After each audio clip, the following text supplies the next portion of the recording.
At 64, Val Kilmer, once the epitome of the Hollywood heartthrob, known for his intense performances in iconic films like Top Gun, The Doors, and Batman Forever, has finally confirmed what many fans have long suspected but only dared to whisper. For decades, his life has been shrouded in mystery, brilliance, and undeniable pain. From the heights of fame to the shadows of seclusion, Kilmer's journey has been anything but ordinary. Though he once lit up the screen with his charisma and commanding presence, there was always something more, an unspoken struggle hidden beneath the surface.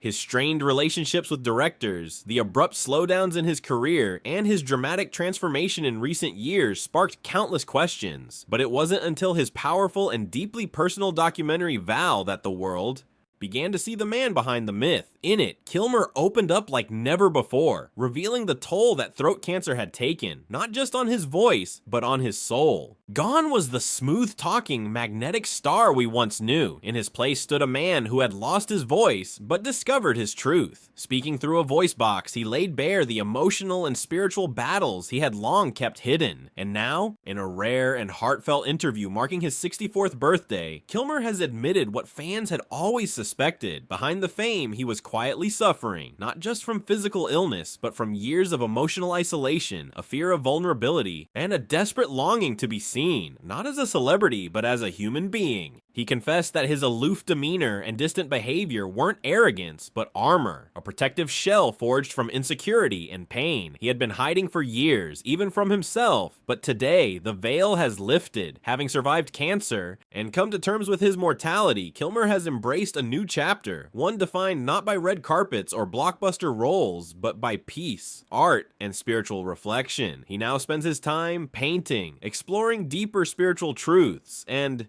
reconnecting with the people and parts of himself he had long ignored. In his own poignant words, "The greatest role I've ever played is myself, and I'm still learning how to do that." These words, soft yet powerful, mark the rebirth of a man who once defined cool confidence but now radiates quiet strength. In this final act of honesty, Kilmer has gifted his fans something far more valuable than another film. He's given them his truth, and as we witness this legendary actor's transformation, we're reminded that even the strongest among us carry unseen burdens. Val Kilmer's story proves that healing is possible, redemption is real, and that sometimes the most profound statements are made in silence.